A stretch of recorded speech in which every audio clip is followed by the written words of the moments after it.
Movies tell you so much about a culture, its values, its shared experiences, its aspirations. But most African countries are struggling to develop their own film industries. We take you now to Burkina Faso, where one man has devoted his life to telling his country's stories through cinema.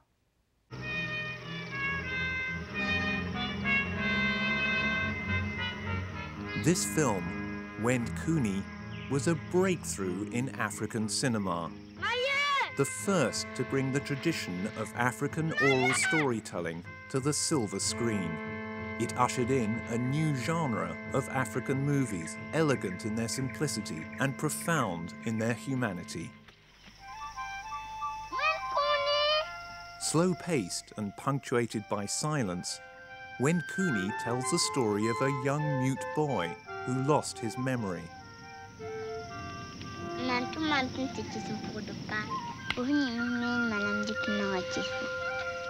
Only when he remembers his past does he regain his voice. This child's story is in parallel with the story of Africa, you know, the colonial period, the slavery and everything, and how we take back, you know, our own voice and words. Gaston Caboret's 1982 film, one of the first features ever made in the West African nation of Burkina Faso, catapulted him onto the world stage.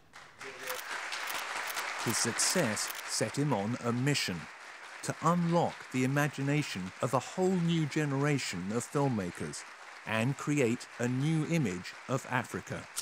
Who are we? To me, it's the fundamental question. If the Africans do not see themselves on the screens, they are going to disappear in their own minds and eyes.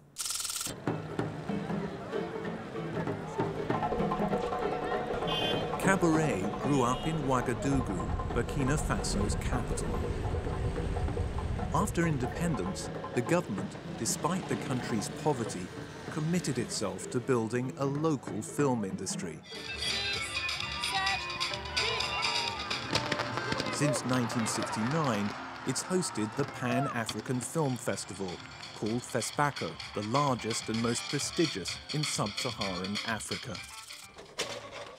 It also created an archive to preserve its cinematic heritage, and with the support of UNESCO, the UN Cultural Agency, founded the African Institute for Cinematographic Studies, which trained more than 200 journalists and filmmakers in 10 years. Caboret taught there until 1986, when limited state funds closed the school. He continued making films, and 11 years later released Bud Yam, the sequel to his revolutionary film about the boy who lost his memory.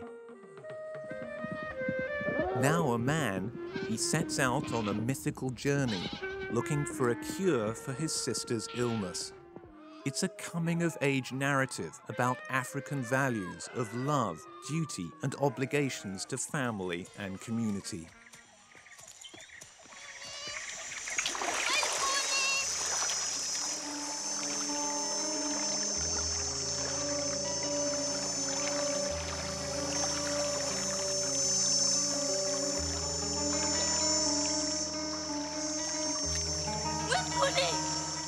Bud Yam won the top prize at the FESPACO Film Festival that year. I said, okay, Gaston, now, maybe as an individual, you need to do something. And it's how the idea of Imagine started.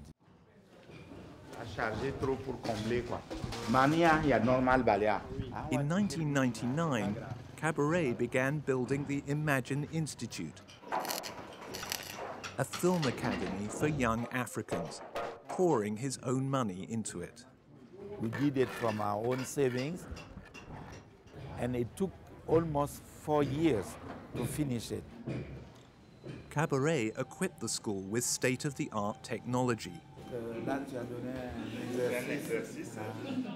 He also raises funds to pay professionals and academics from around the world to teach intensive workshops. He believes they should be free for all students. from young talents without formal education to professionals who want to upgrade their skills. If we want to have the best students, if we put the money like the filter to select, then we are going to lose many of them. I think for Gaston to do that, to me, was really amazing. I think it's very valuable that he says, okay, I made my films, and now I'm going to pass on the knowledge to other people, and I'm not going to make you pay for it. And I'm like, oh, wow. Now you are on the stage. Anna Puri from Zambia is one of the 600 students who've attended Imagine with the help of European governments and organizations. She says she couldn't have found quality training back home. What you have now in Zambia is a lot of vocational training, and you might be able to learn the basics of how to handle the camera, but you really don't get the knowledge of how to really tell a story. An aspiring scriptwriter, Anna is thrilled to be working with the man known as the father of Burkina Faso cinema. The first film I saw was When Kuni.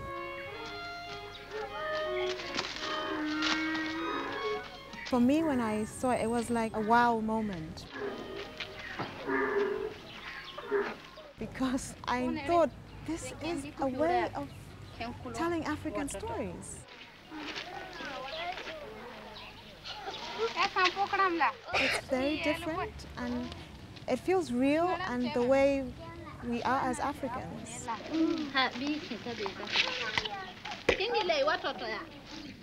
I said to my students, you know, what is important is what emotion you have, how you deal emotionally with a subject.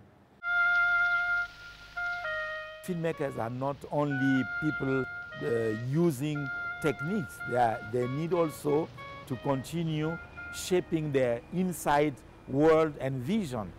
It's not only a question of entertainment, it's also a question of survival in the cultural level. But today, after 7 years, Imagine has been hit hard by the global financial crisis. We do not have enough sponsors. So it went from 8 workshops in a year to 1. Despite the financial challenges, Cabaret is committed to keeping Imagine open. He says helping other people make films is as important as making his own. Sometimes I'm telling to myself, if I hadn't spent 13 years to create and run Imagine, maybe I would have made 3 to 4 movies. But I'm not so sad because I know what I have tried to do counts also. Cabaret believes Imagine will survive. And more than that, he hopes his students will create Imagine institutes in their own countries. My conviction is life is a journey, is a quest. We take something for those who have lived before us. We continue the journey, and we have to pass something to the new generation for them to continue the journeys.